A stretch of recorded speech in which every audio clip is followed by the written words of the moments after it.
But Kate, how can there be a Pride and Prejudice reality dating show that exists and not have you represented? Like, I feel like it's not real if you're not on it, you know?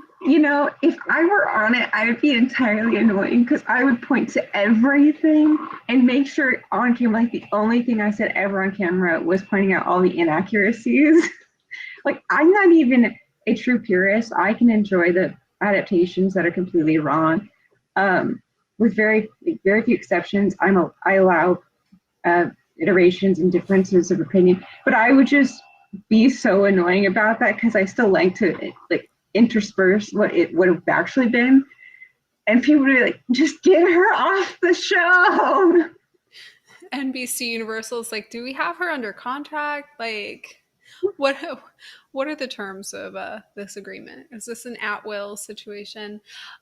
We are also Yeah. live here to chat about the Mm-hmm. good, the bad, and the ugly from TV this week. I do have particular shows in mind for those three categories. I'm pretty excited because Kate, it's been a while since we've had a chance to like go through our standard lineup. Like we got really wrapped up in Loki and then we like pushed it later last week. So we had more time to really like digest the finale. But now not only are we sort of back on schedule in terms of what shows at least are hitting my roster, we are also quickly approaching finale season, or in some cases are already at finale season. So on my docket today to discuss, we have Supes and Low, which I'm so excited to talk about Superman and Lois.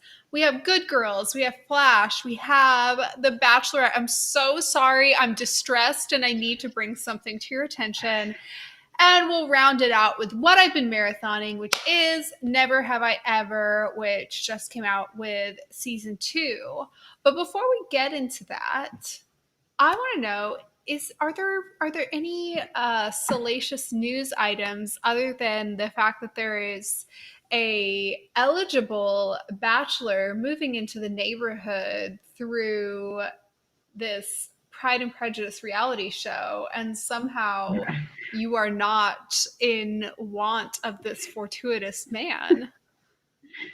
Oh, no, thank you.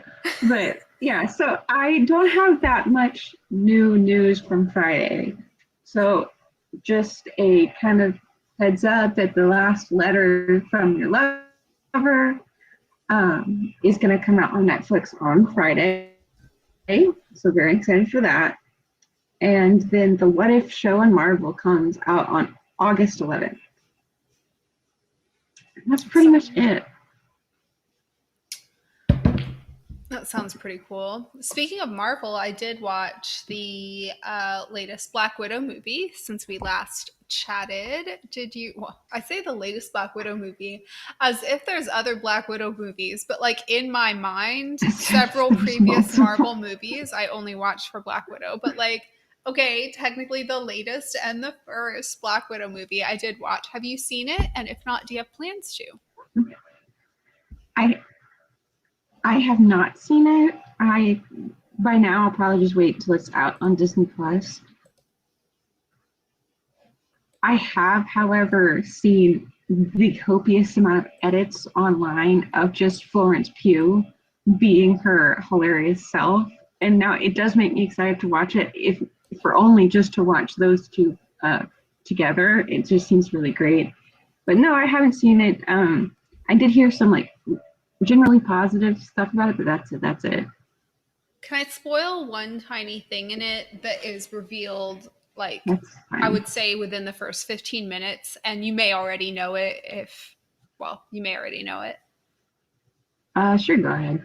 Okay, so leading up to this movie, I've mentioned multiple times, pretty much every time I talk about this movie, I'm like, oh my God, I'm obsessed with the casting. They could not have picked a better cast. Florence Pugh and Scarlett Johansson absolutely look like sisters. Like, dead, like, they look more like sisters than like most sisters I know. Like, literally, and I stand by that.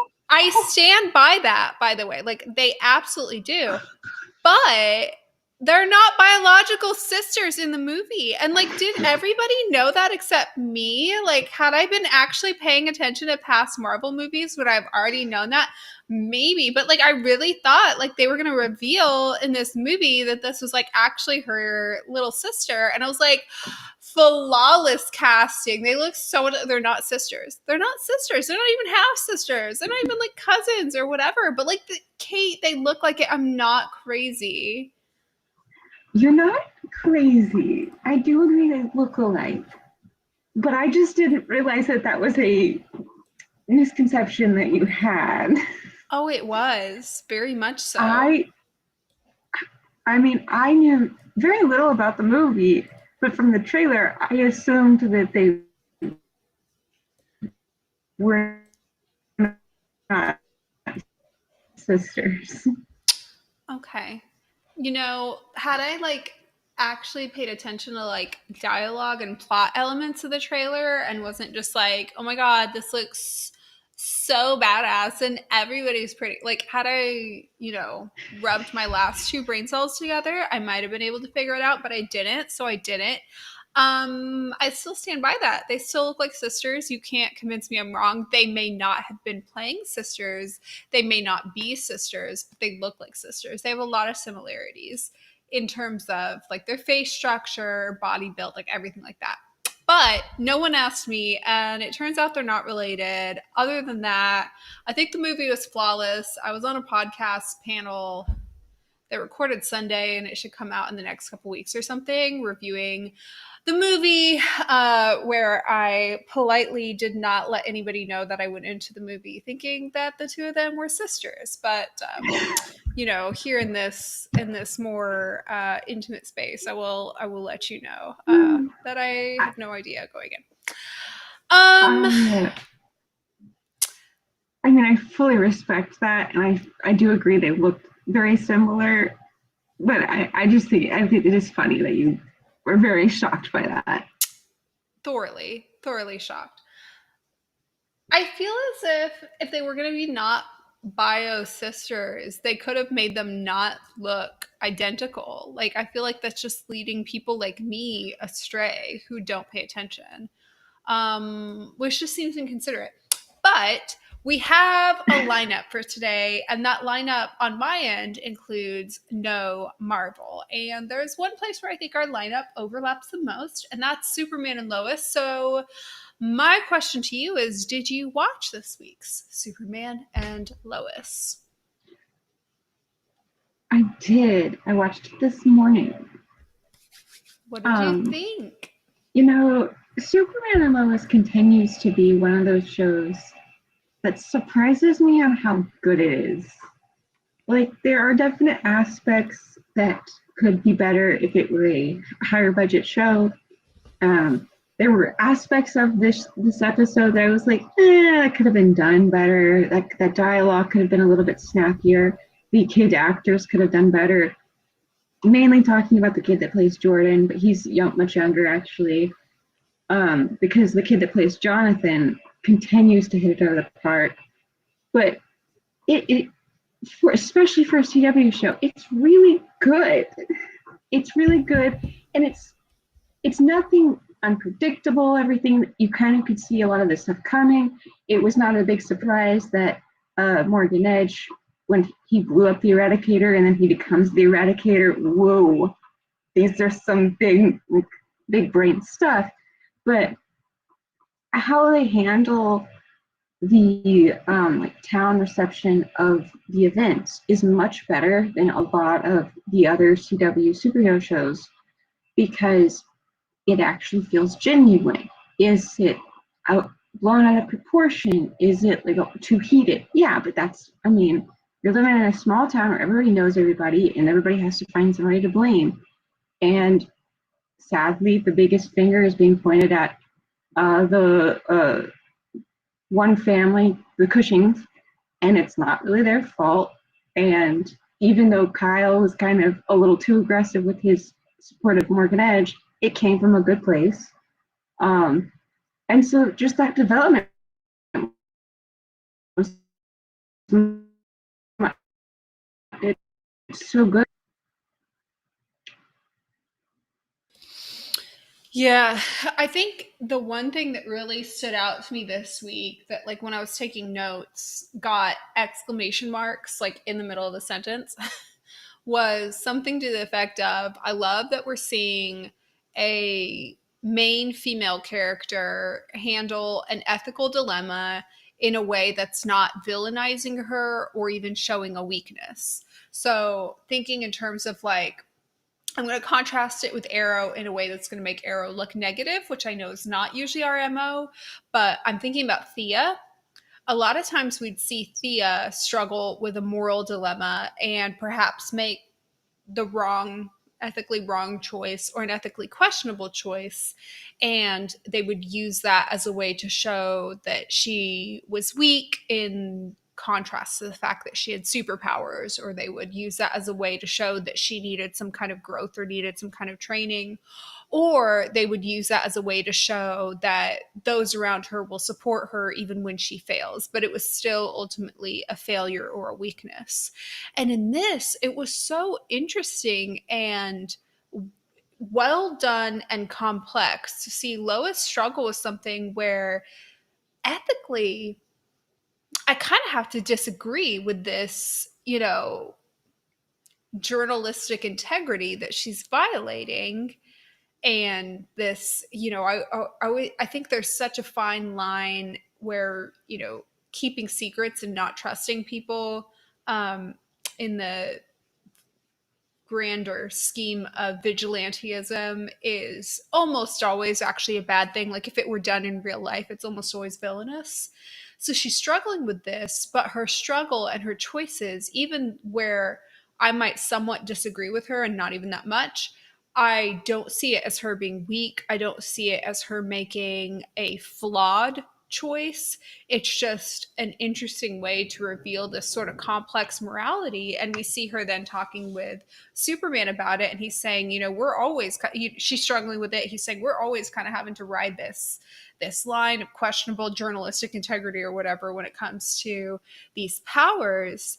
And you get the sense as a viewer, I get the sense as a viewer that this show will continue to take interesting moral stances and not always in the sense of, oh, we're going to show somebody dabbling in the gray, but we're going to show that to be a weakness or a wrong choice. So I really appreciated it, and it made up for what you're referencing, which is the younger actors seemed pretty young this week. There were some teen Yeah. date moments where I was like, okay, all right, this, Yeah. we didn't get a chance to reshoot this, huh? Okay.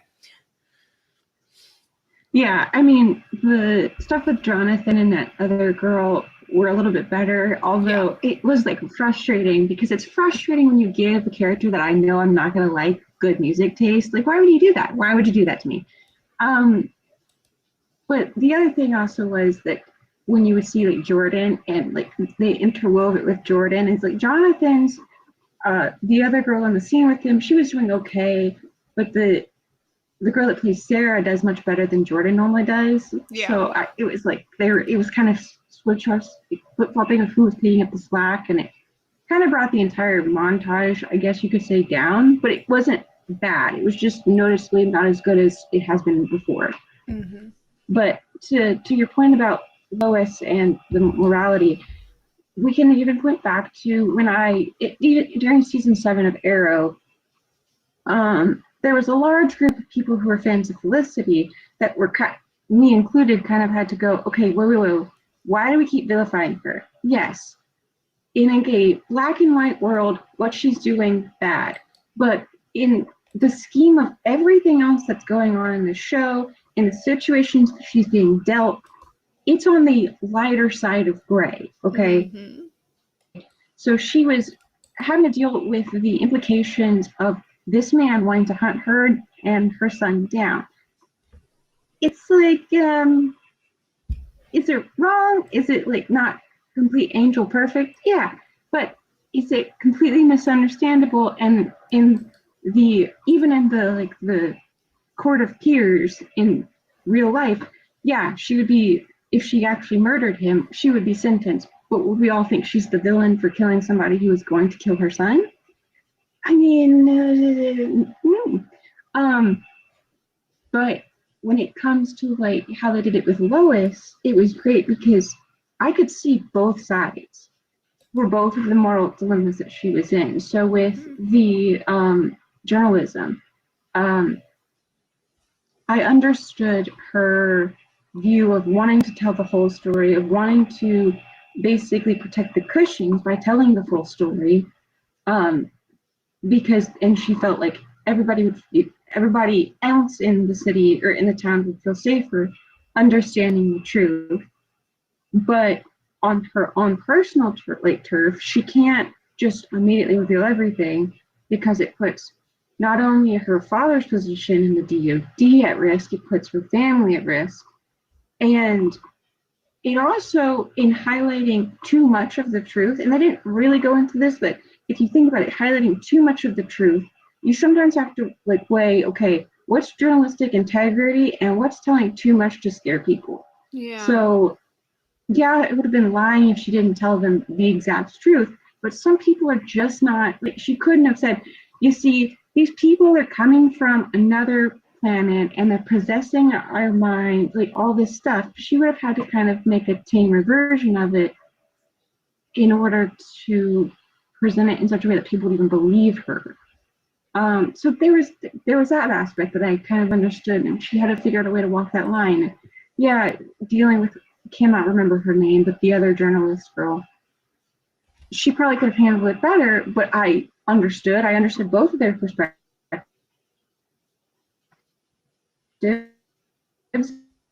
And I don't, which I thought actually amplified her character more because she's always been kind of like just completely subservient to Lois, even though she's the one that owns the newspaper or runs the newspaper. Mm-hmm. So those all aspects, as much as like I could see problems with both sides, really kind of broadened both of those characters. And then the other moral dilemma about like, do we keep the kryptonite or not? I very personally, I was on the no, Lois. Like Superman, Clark has a point. Like we still currently on the Earth have other Kryptonians that could easily demolish an entire planet. Keep the weaponry. Yeah, if it gets in the wrong hands, it could be used against your husband. But we'd rather have to deal with that than like not being able to protect ourselves at all from just Right. a 5-man Kryptonian army. But then I Right. also understood her perspective, and it didn't make me think less of her, and it didn't completely seem selfish either. Like sometimes when they do this, they kind of frame it very much as like the wife, the supporting character of the superhero is very defensive of them because they don't want to lose them. But there was an aspect of it. It was like, if we lose Superman, we've lost Superman. And so there was still that aspect too of like, we can't put our big security, our big defense at such risk. So I I liked how they kind of took a double-edged approach on a lot of the different things that they were talking about this week. Yeah, there wasn't always a clear answer. There's a gray area that is also not just two-sided within each. Well, if you keep it, who gets it and what could you use it and under what circumstances could you use it, and are we, how many people are better off if you lose potentially one Kryptonian who's good versus multiple Kryptonians who are bad. You know what I mean?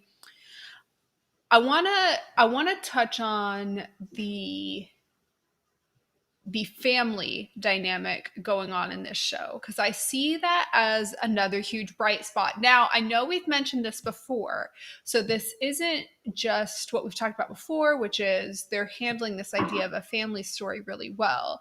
But it was something I noticed following the boys' parallel dates, which uh, did not, I'm old, so maybe that's why it didn't really draw me in, but the dates did not really, for neither the one where Jonathan is getting betrayed, nor the one where Jordan is falling in emo love with a girl who's very obviously older than him. Neither case really drew me in, but there was a moment towards the end of the show where they're like in the kitchen, I think it was, and Lois is kind of like teasing him of like, "Oh, you said move to a small town, it'd be fun, but Mhm. whatever." And they're being like all kissy and cute. And it was so sweet. And I felt very like ship starved in that moment. And they're really giving you the ship you can root for. Even though they're married, you don't really have to root for anything. They're probably going to stay, like, they're not going to break up Superman and Lois, right? Like, I guess knock on wood, like, not to be the foreboder of bad things, but it's still just something you can root for. And it was so like sweet and cute, and I really loved it. So that is what I mean when I say they're nailing the family dynamic well, even when half of the family, the younger ones, are not necessarily like selling a ship quite at this moment. We'll get there. The parents are, which is Well, nice. I mean, it did something cool too, because I mean, with the other show that you keep talking about, Kevin can go f himself, or whatever it's called. Um, it definitely has like little wisps of that like carefree husband and like hard ass wife, but it plays it at such a more like three-dimensional aspect of it, more being Mm-hmm. like he's got so much power and obviously responsibility, but there is a little bit of a level of his his worries are a little bit more fantastical. He gets to kind of be like he doesn't always have to be the one that yells at the kids. He doesn't have like he's the one that teaches them. He's the one that has the powers or whatever. But he still has like on that other end, he is the one that has to save them all the time. He's the one that if they do get hurt, he's the one that feels responsible. And on her end, she's the one that yells. When she yells, I'm like going, woo, you yeah, yeah, because it's just so well acted, obviously. But it does it in so much more like a three-dimensional way that you very much understand why we tend to be completely judgmental. Like Killjoy is coming off of like, we live in this world and your father is who he is and we are in the middle of this big problem. We cannot just be going off and having a good old time. Like you guys have to use your heads. And Mm-hmm. it's always presented in such a way that's very realistic. And I can very much see that dynamic and not think that he's a deadbeat dad and she's the hard ass mom. It'd be much more of a balanced interpretation of what that dynamic would have been. And it makes it genuinely loving rather than resentful and um, just kind of hateful. And then it makes the family dynamic with the kids better. And as we said, like sometimes they miss the mark with the kids, but overall, I do say that especially their relationship with Lois is very, very well done. Mm-hmm. I don't really want to get too much into Flash this week because I would say it was a pretty lackluster episode. You love yourself, so you didn't watch it, or I assume you didn't watch it. But I will say it's an interesting contrast to see like married romance handled so well on Superman and Lois. And then I go over the Flash.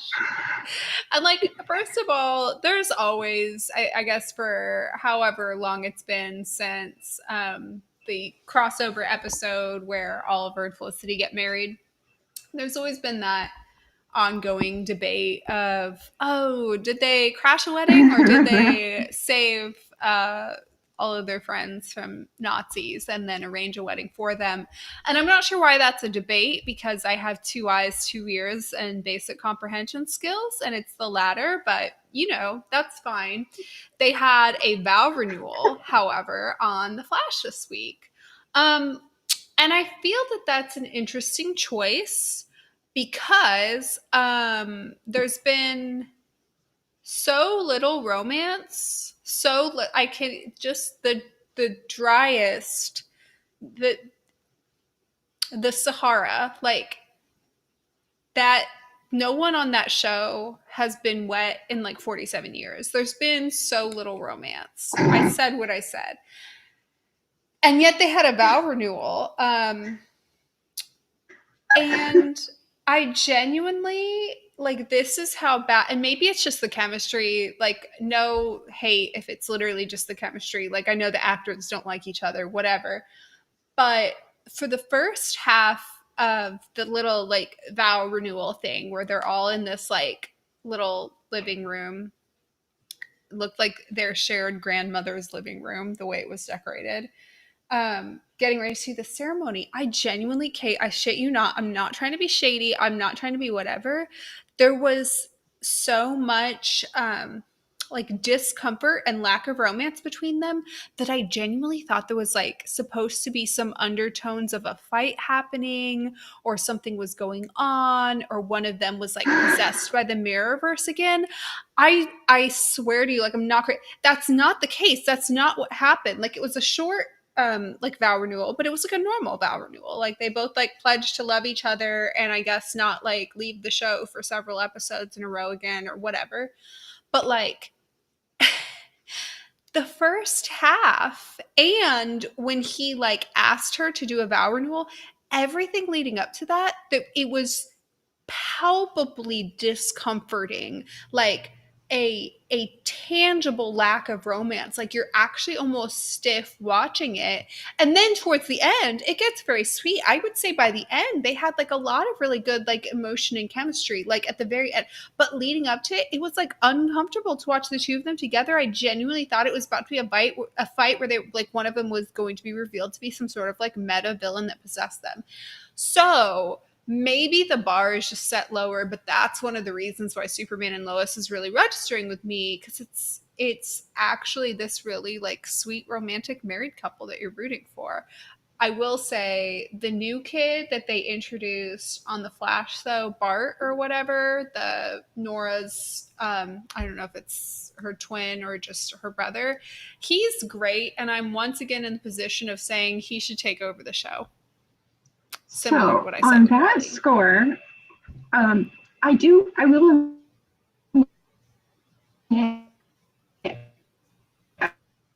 I will case of Flash, just what it looks like over on the other side, just to like be able to tell myself, yes, what you are watching is good TV. And I will have to admit, I saw the flashy suit on the new kid, and I was intrigued. I was like, what is that's a lot. And I watched a clip, and it was one where he's yelling at Barry about how like he understands like Godspeed is his new Thrawn or whatever it was, and I was like, oh, he's a better actor than everybody else here. Okay. And also, once again, Barry, listen to somebody but your own ego. And then I had to stop watching. But that little clip, I was like, he can actually act. I bet that would be great if he took over this show. And he can Also, sing Barry. better than Grant Gustin, even. Nothing Wow. against Grant Gustin, but the kid sings better than Grant Gustin, even.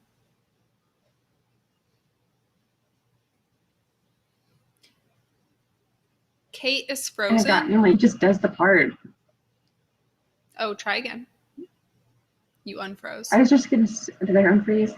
I was just gonna say like I don't think Grant Gustin really bad actor. I just think he's kind of gotten used to that part and doesn't really bring anything special to it that much anymore.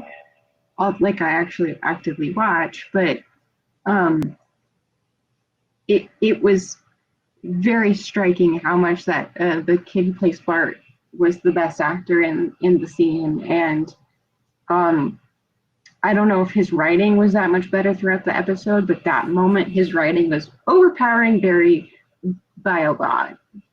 For sure. I think he's great. I think that this is a case, perhaps a rare case, where I'm actually like rooting for them to pass the show on to the younger generation. I think that Arrow kind of did some missteps when they were trying to bring in like the young cool team members, and they tried to bring in, you know, the new Team Arrow and stuff, and that was really frustrating. And in this case, I'm like, new Team Flash all the way. Like we're ready.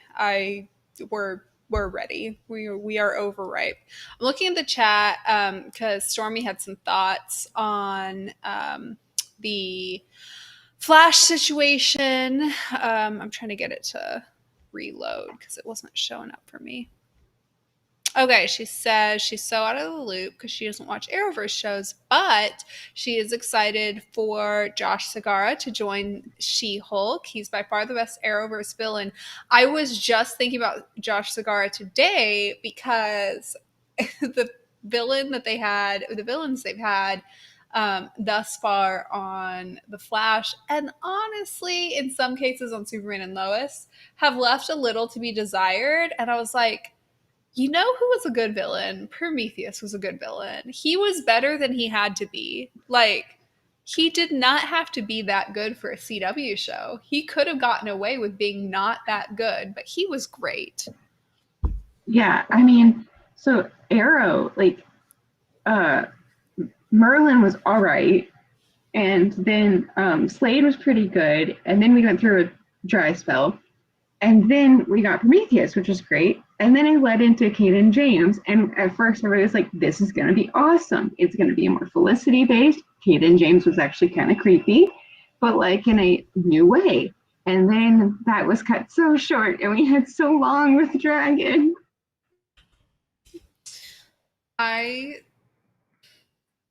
just thinking about the dragon raises my blood pressure. Worst villain in the Arrowverse by far. Yeah, I My mean, blood like 3 pressure. I and can't. 4, the villains, yeah, the Roz and the Damien Dark of it all, they weren't great, but at least I could like watch. And my frustrations with season 4 did not actually stem from Damien Dark, and season 3 was just like, hey, it's okay, but it's not terrible. But I don't know if it's just me, but you're for kind of 6 and cutting out 7, again. that was when he was just. Am I cutting out still? You were, but it might just be me on my end as it's like trying to Okay. also like load comments and do other things. My Okay. computer is very overworked today. Stormy says that the whole debate about the wedding interruption is kind of hypocritical because there were characters from The Flash that were also interrupting a funeral. Yes, it is hypocritical. And also, Oliver and Felicity didn't interrupt a wedding. Felicity, a Jewish heroine, saved her friends from Nazis. And I don't know why this could be a debate. This is. Well, and It's like one of the things I think even I'm least open to in discussion. Like it is like I'm not like somebody who comes across as being open to opinions. Like I come across as very opinionated, and I get that. But to an extent, I will at least like consider the other side and be like, oh, oh, Barry and Iris didn't get a wedding. Oh, how sad. Like they should get a vow renewal. Sure, great. They can get a vow renewal. What I'm not going to entertain is this idea that Oliver and Felicity in any way ruined their weddings. Like straight up, if anybody believes that, like I have to assume that at least part of them is a bad person. That's just not an appropriate interpretation of the story. Like that's an yeah, actively ill-willed interpretation of a story that had like serious issues with a Jewish heroine yeah. and a Nazi, and it just feels like openly insensitive. Yeah, well, and I can look back at that crossover, and they pointed to so many different instances where illicity was occurring in that crossover and like vilified it. And we can even just take out the actual plot of the entire crossover, forget the effects of it all, and like they point to like when he proposed at the rehearsal dinner, and then they say it's Felicity's fault. I'm like, okay, no, it was Oliver's fault for asking the question at a stupid time, not Felicity's fault. And then when you do get to the wedding in the park, first of all, it's not like they were in the middle of saying their vows and interrupts them. They kind of ask, like, kind of, or like, do you want to, I mean, like, do you want to, like, they kind of open it to them. It's not like they just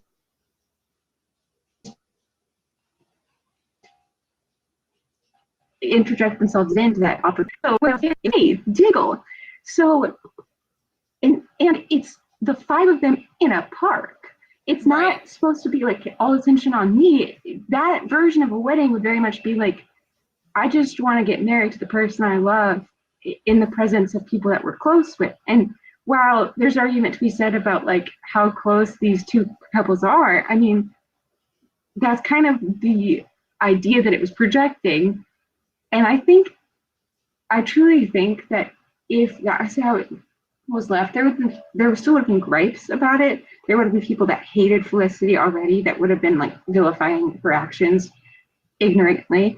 But I didn't know that this episode afterwards that they had Iris like get all sassy and upset about how they got married at the same time. I was like, oh, that's why you guys are all up in arms because we got a big old reception and a dance, and basically we got an entire second wedding episode without the actual vows, and you guys got Iris being a little salty opening up her presents. That's what that was about. Which is just I'm not here to like defend any Flash characters, but I'm gonna place that one on the writers. That was a really mean thing to do to a character. That's something I would do to a character if I was trying to villainize them. That was a Well, really that's a really inappropriate response to opening a wedding present from someone who saved your life. That's Well, and it's just it as much as I liked that crossover, that was actually one of the better put together crossovers. I thought it was the most consistent overall. It still obviously had the clunks of changing writings, like writers for each episode. And it during the crossover, there was this great camaraderie, almost sisterhood between Felicity and Iris, of like them being the two unpowered individuals supporting the two like pinnacle super male superheroes. There was that. There was also them both being like very brave, very inventive women on their own, and then you immediately put them against each other. And like, I'm not always like women support women because that's very one dimensional. But like, you had just written a story where they were very much supportive of each other. And then the moment they're not in the same room, we're going to badmouth each other. Why? It, it made Felicity look bad because it kind of gave credence to this idea that she interrupted the wedding, which she did not do. It then also made Iris look bad because it made her look petty. And I was like, why are we doing this? yeah. Why are we doing that? I came out of it knowing which one of them I would be comfortable like being friends with. I think that kind of says it all. But that all kind of came back when we saw their vow renewal this week. And it wasn't great, but it did, in seeing how sweet Superman and Lois are, it does make me wonder if they'll ever get like some sort of cutesy vow renewal. I think that would be quite nice. However, I do think we are a ways away from the two gentlemen having romances that really draw me in. And thus far, you're not going to want to hear this. And I think this is a really unpopular opinion. And far be it from me to even remotely sound like I'm condoning another sibling love triangle. But I think there's better chemistry between Jonathan and Sarah than Jordan and Sarah. Don't hate me. Okay, we're just going to leave that. We're going to set that aside. We're not going to touch that right now. We need to get into another disappointing topic. And I'm going to put that disappointing topic on screen. Now, I know I mentioned Good Girls, and I know I mentioned the fact that I'm marathoning Never Have I Ever, but those don't really deserve much time necessarily. Good Girls is ending. It's great. If you haven't watched it, watch it. You'll enjoy every second, and it's ending well and not in any kind of disappointment. Never Have I Ever. I'm marathoning season 2. If you are personally invested in Mindy Kaling's love life, you will enjoy it. If not, I can't guarantee you will. But what you are seeing on screen right now is neither of those two things. This is a contestant on The Bachelorette named Greg, and what I need, Kate, is a therapy session. I need you to help me understand why I hate this guy so much. I don't know why I hate him, but I hate this character in a fictional sense. The fictional Greg that is competing on this show. We don't know the real person. Okay. Here's my problem. Here's where I think we get into some sort of answer. So the contestant, the Bachelorette in this season, she is like her whole like shtick is that she's very like fiery and truth teller and positive is her whole thing. So she's like very comfortable talking about sex and she's really funny and she's cool and she's fun to see out. That's her. I like her. She's great, cool, interesting. A smart pick for the Bachelorette, like the right kind who's gonna like drum up some interesting whatever with a low budget. This guy is her front runner. And when I say he's her front runner, I mean like he's her front runner by far. Like she is very, very obviously showing preference to him. She's giving him more dates than everybody else. She's super, super into him. But like there are a lot, like, okay, it's the Bachelor, Bachelorette. Everybody's like super hot, right? Like aesthetically, they are all like Hollywood hot. Like, you know this. This guy is objectively one of the least hot ones on the entire season by far in the way that he's styled. Like you look at him right there and he looks like he is going to participate in Model UN and not even be good at it. Like he looks like he's in chess club but isn't even like leading chess club and probably only like made treasurer his final senior year. Okay. This guy's like a nerd and not even good at being a nerd is the vibe that he gives off, which would be totally fine. Like that's a shtick that people are into, but something about it just feels very disingenuous to me. Well, apparently this is the same person. And this is the same person. So I'm going to go back to that second picture because that was the one where I was like, hold on a second. Is he not a nerd? Is he playing a nerd? Is he actively trying to style himself to look less attractive, to be less threatening, to disarm her? And like, it was like the second date, I think, that they were on, and it was a group date, and they're like out in the middle of like bumblefuck nowhere, right? So it's like crazy windy, okay? Like New Mexico or something like that. So crazy, crazy wind. I say this with love. Grew up in a very windy area, so I'm allowed to say that, okay? They were all like hair blowing everywhere. Now notice he had this like weird like Dwight Schrute middle part that makes him look like a failed mathlete. And on this date, the wind was blowing his hair back. And I was like, he looks exactly the same as everybody else. If he would just like style his hair like everybody else and stop looking like a nerd, like he looks like whatever. And then I realized he doesn't usually style his hair that way, doing my whole Instagram stalking of all the contestants. And I feel like he's trying to come across as like disarming and unattractive so he can do some sort of ugly duckling reveal. And I feel like his whole personality is fake. I feel like he's constantly like putting her in a position where she's having to comfort him, and I'm rooting for his downfall so much. So like, do you get the same vibe looking at these two pictures? Am I crazy? Is this guy playing a character? I will go back to the nerdy my one. My therapist answer for you is, I know why you hate him. It's like an overwhelming urge because you don't love yourself enough because you watch Bachelorette.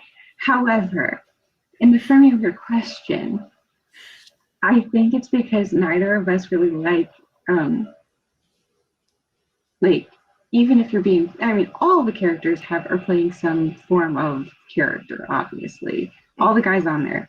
But there is this level of you're presenting yourself as being the good guy. You're presenting yourself as being the nerdy, approachable. Like, my guess is probably the more like husband material, but you're not like, and so you're kind of adopting this image that you think you should have, but then you see him in real life and that's not true.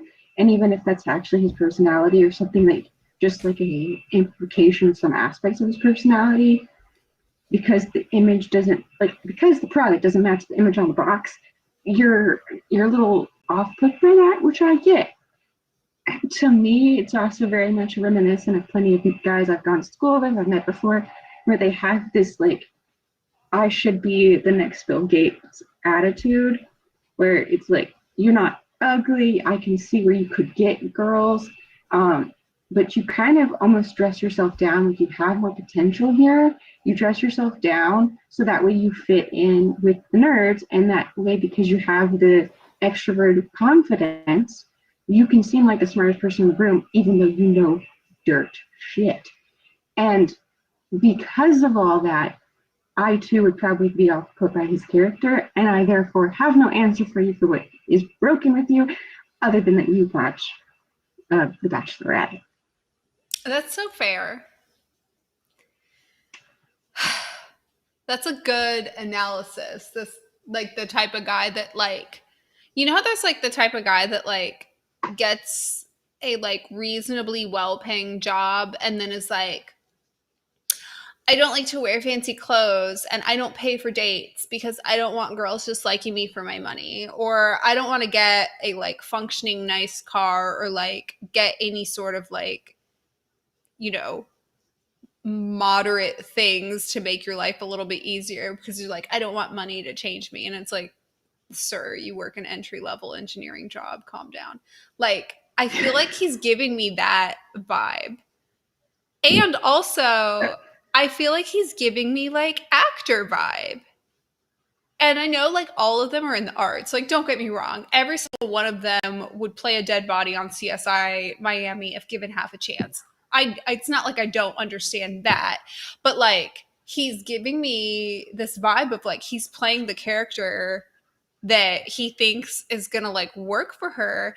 And if it's like he's playing the character he thinks is going to work for her and it's like, you know, most people when they do that, and like everybody does that on the show and in real life, to be honest, most people it's like, oh, you dress up a little nicer and you wear a little bit more perfume and you wear a little bit cuter clothes and you speak a little nicer, pay a little more attention, listen better, whatever. Like, you're putting a better self.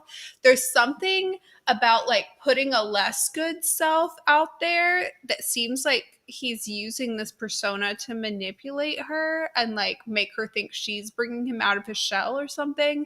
And like something about this does not vibe with me. And I feel like an asshole because everybody's like, oh, he's so nice. Like, little Greg, he's such a nerd. He's such a sweetheart. And I'm like, me holding a knife. I do not trust this man. I do not trust this man. Get away from her. Get a job. Find a hobby. Back up. Like, anyways, maybe I'm crazy, but when we find out that he's like a psychopath, then I will be vindicated. And when we don't find that out, then maybe I will come across as the psychopath. Possibly, I suppose. Kate, what else did you watch this week? End us on a good note. So I have actually not watched anything else this week, but I will kind of give it a little twist. I went to the bookstore yesterday and I found, just like fancying on my shelf, this book right here. It is called The Mysterious Society of Lady Scoundrels. And the cover intrigued me immediately. And then the little blurb on the back, I was like, I must buy this. When I have time, I must read immediately. So like the little thing on the back says, a prim and proper lady thief must save her aunt from a crazed pirate and his dangerously charming henchman in this fantastical historical romance. And like the amount of Princess Bride, Alona Holmes vibes that gave off, I was like, yes, immediately. Thank you very much. This sounds incredible. What is it called again? The Wisteria Society of Lady Scoundrels. The Wisteria Society of Lady Scoundrels. Okay. I'm going to look that up. That sounds fantastic. I'm in the middle of 4 books and have made no progress on any of them, but let's just add that to the list. Okay, great. Because when I have time, I'm reading it and I'm so excited about it. That sounds fantastic. I know this is a busy time of year for genius students such as yourself, but not a busy time of year. About to be a busy time of year. Busy time of year, but I was the genius. Thank you. It's very busy. Finals week. Yeah. Well, if anyone can do it, you can do it.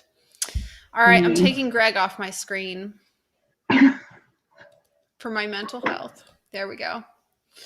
All right, Kate. It has been lovely chatting with you and catching back up on all of our shows. I will talk to you next week. And until then, have a fabulous week. Hope you get a chance to dive into your book.